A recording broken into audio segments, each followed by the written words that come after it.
প্রিয় ভাই বোনেরা, আপনারা সকলেই অবগত আজকে আমাদের এই সুজলা সুফলা শস্য শ্যামলা সোনার বাংলাদেশ এক অতি ক্রান্তিকাল অতিক্রম করছে। আজকে অবৈধ অসাংবিধানিক জঙ্গিবাদী একটি ব্যবস্থা আমাদের রাষ্ট্রের উপর চেপে বসেছে, যার শিকার হচ্ছেন দেশের একেবারে প্রান্তিক মানুষ থেকে উচ্চবিত্ত, মধ্যবিত্ত, নিম্ন মধ্যবিত্ত সকল স্তরের মানুষ এবং সর্বোপরি শিক্ষার্থীদের শিক্ষা জীবন এবং শিক্ষার পরিবেশ ব্যাপকভাবে বিঘ্নিত এবং বিনষ্ট হচ্ছে। আমরা বাংলাদেশ ছাত্রলীগের এই প্রতিষ্ঠা লগ্নে সারা বাংলাদেশের শিক্ষার্থীদেরকে সাথে নিয়ে দেশকে এই অরাজক নৈরাজ্যপূর্ণ পরিবেশ পরিস্থিতি থেকে রক্ষার জন্য দৃঢ় শপথ গ্রহণ করছি। পাশাপাশি আজকে যেই প্রেক্ষাপটে আমাদের এই প্রতিষ্ঠা বার্ষিকীটি পালন করতে হচ্ছে, যেই দুঃসহ যন্ত্রণার মধ্যে দিয়ে আমাদের কাটাতে হচ্ছে, এমত অবস্থায় কিছু বিষয় উল্লেখ না করলেই নয়। সম্প্রতি ঘটে যাওয়া কোটা সংস্কার আন্দোলন এবং তৎপরবর্তী সময় এদেশের শিক্ষার্থীদের সবচেয়ে আস্থার, ভালোবাসা, নির্ভরতার ঠিকানা বাংলাদেশ ছাত্রলীগকে শিক্ষার্থীদের বিপরীতে দাঁড় করানোর একটি মেটিকুলাস ডিজাইন আমরা প্রত্যক্ষ করেছি। বাংলাদেশ ছাত্রলীগের পক্ষ থেকে স্পষ্টভাবে বলতে চাই, আমাদের নেত্রী, আমাদের অভিভাবক বঙ্গবন্ধু কন্যা দেশরত্ন শেখ হাসিনা সবসময় তার জীবনের প্রতিটি মুহূর্তে এদেশের মানুষের জন্য, এদেশের শিক্ষার্থীদের জন্য কাজ করেছেন। আজকে যেই দেশরত্ন শেখ হাসিনাকে শিক্ষার্থীদের বিপরীতে দাঁড় করানোর চেষ্টা করা হয়েছে, আমি তার বিষয়ে শিক্ষার্থীদের মনে করিয়ে দিতে চাই, তিনি এমন একজন মানুষ যিনি গত 15টি বছর ধরে শিক্ষার্থীদের জন্য বছরের প্রথম দিনে কোটি কোটি বইয়ের ব্যবস্থা করে সারা দেশে বই উৎসবকে একটি প্রচলন করেছিলেন, যার ব্যত্যয় এবার ঘটিয়েছে এই অবৈধ সরকার।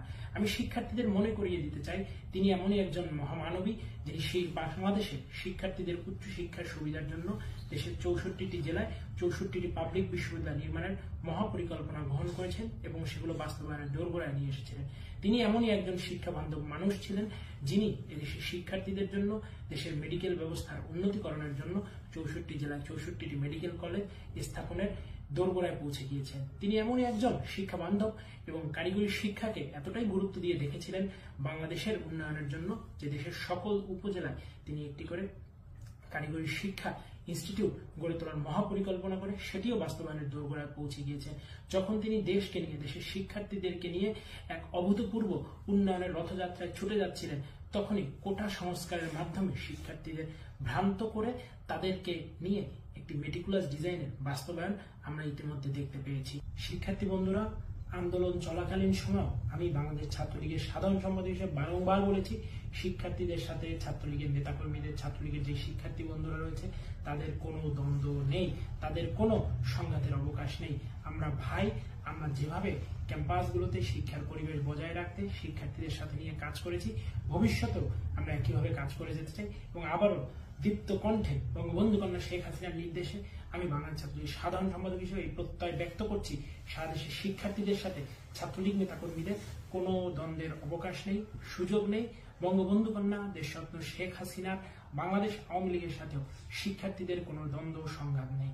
যারা এই কোটা সংস্কার আন্দোলনে ছিলেন আমরা তাদের সাথেই ছিলাম, হয়তোবা কোনো ষড়যন্ত্রের অংশ হিসাবে আমরা সেই বিষয়টি শিক্ষার্থীদের বোঝাতে ব্যর্থ হয়েছিলাম, কিন্তু কোনোভাবেই শিক্ষার্থীদের সাথে আমাদের কোনো ভেদাভেদ নেই, কোনো দূরত্ব নেই এবং এই ধরনের ঘৃণ্য চক্রান্তে, গুজবে আপনাদেরকে কোনোভাবে কান না দেওয়ার জন্য আমি বিশেষভাবে অনুরোধ করছি। প্রিয় বন্ধুরা, আজকে বাংলাদেশ ছাত্রলীগকে নিয়ে আপনাদের মধ্যে যে ষড়যন্ত্রের বীজ বোনা হয়েছে সে বিষয়ে আমি বলতে চাই, ছাত্রলীগ কি একবারের জন্য এই কোটা সংস্কার আন্দোলনে শিক্ষার্থীদের বিপরীতে কথা বলেছিল? ছাত্রলীগ শুরু থেকেই বলে এসেছিল, আমরা ছাত্রলীগের যারা নেতাকর্মী রয়েছে আমরাও কোটা সংস্কার চাই, যৌক্তিকভাবে চাই এবং সেই কোটা সংস্কার কিন্তু হয়েও গিয়েছিল। তারপরও কেন এই নৈরাজ্য সারা দেশে, কেন এই খুন, গুম, হানাহানি, এই রাজনীতির বাস্তবায়ন করা হলো, এই প্রশ্ন আমি আপনাদের কাছেই রাখতে চাচ্ছি। আজকে সারা দেশে আমাদের বাংলাদেশ ছাত্রলীগের লক্ষ লক্ষ নেতাকর্মীরা তাদের শিক্ষার অধিকার থেকে বঞ্চিত। This is a complete violation of human rights according to the UNHCR. জাতিসংঘের সনদ অনুযায়ী এটি মানবাধিকার লঙ্ঘনের একটি প্রকৃষ্ট জঘন্যতম ঘটনা বলে আমরা মনে করি। আমরা এর তীব্র নিন্দা এবং প্রতিবাদ জানাচ্ছি। সারা দেশে সেই জুলাই থেকে এখন অবধি যত মানুষকে এই মেটিকুলাস ডিজাইনের অংশ হিসাবে হত্যা করা হয়েছে, যত শিক্ষার্থীদের কোমল প্রাণ, তাজা প্রাণকে কেড়ে নেওয়া হয়েছে, যত পুলিশকে হত্যা করা হয়েছে, আইন শৃঙ্খলা রক্ষাকারী বাহিনীকে হত্যা করা হয়েছে, হিন্দু ভাইদের অন্যান্য ধর্মাবলম্বী ভাইদের উপরে যে নির্যাতনগুলো করা হয়েছে, আওয়ামী লীগের লক্ষ কোটি নেতাকর্মীর উপরে যে অমানবিক অত্যাচার করা হয়েছে, আমরা সেগুলোর বিচার চাচ্ছি। এই প্রতিষ্ঠা বার্ষিকীর লগ্নে দাঁড়িয়ে আমরা সারা দেশে ছাত্রলীগের নেতাকর্মীদেরকে আহ্বান জানাচ্ছি যে আপনারা কেউ ভয় পাবেন না, কেউ বিচলিত হবেন না। আলো আসবেই, বিজয় আমাদের আসন্ন। আপনার যার যার অবস্থান থেকে এই প্রতিষ্ঠা বার্ষিকীকে আমাদের প্রতিরোধের ভাষা হিসেবে, প্রতিবাদের ভাষা হিসাবে পালন করুন এবং আমরা নিশ্চয়ই দেখিয়ে দেব যে ছাত্রলীগকে কোনো এই নিষিদ্ধের বেড়াজালে আবদ্ধ করে আটকে রাখা সম্ভব নয়। ছাত্রলীগ দেশের সাধারণ শিক্ষার্থীদেরকে সাথে নিয়ে দেশকে পুনরায় গণতন্ত্রের পথে ফেরাতে, দেশের শিক্ষার যে একটি সুন্দর হাওয়া শেখ হাসিনার নেতৃত্বে বয়ে চলেছিল সেটিকে ফিরিয়ে আনতে আমরা বদ্ধপরিকর হয়ে কাজ করব এবং এদেশে গণতন্ত্রের বিজয়, ৭১-এর চেতনার বিজয় এবং মুক্তিকামী মানুষের মুক্তির বিজয় সুনিশ্চিত। সেই বিজয় বাংলাদেশ ছাত্রলীগ অতীতের যে কোনো গণতান্ত্রিক আন্দোলনে নেতৃত্ব দেবে। সবাইকে আবারও বাংলাদেশ ছাত্রলীগের ৭৭তম প্রতিষ্ঠা বার্ষিকী শুভেচ্ছা জানাচ্ছি।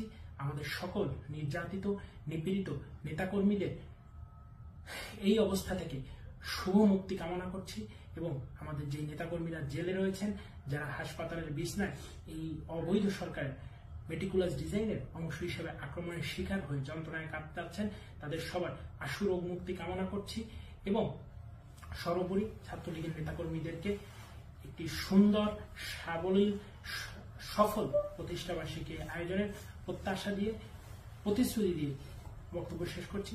আসসালামু আলাইকুম। জয় বাংলা, জয় বঙ্গবন্ধু। বাংলাদেশ চিরজীবী হোক।